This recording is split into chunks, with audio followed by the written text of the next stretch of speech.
మనకు అమెరికా నుండి ఒక ధమ్కీ ఇవ్వటం జరిగింది ట్రంప్ గారు.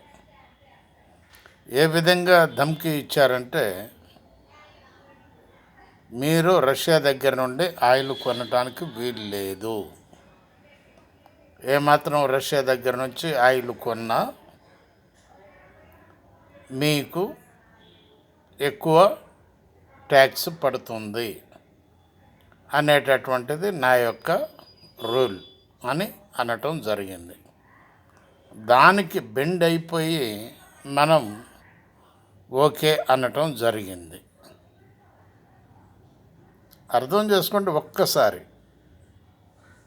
ట్రంప్ అంటే ఏంటి, ఆయన మాట అంటే ఏమిటి,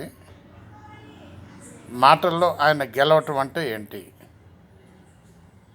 ఆయన సుంకాలు పెంచుతాను అని మనతోటి అనటం జరిగింది. రష్యా దగ్గర కొంటే, లేదంటే మీ దగ్గర సుంకం తక్కువ తీసుకుంటాను అన్నట్టుగా ఉన్నది ఆయన ఎత్తుగడ. ఆలోచించండి ఒక్కసారి. బాలసాని వీరప్రసాద్, హైదరాబాద్.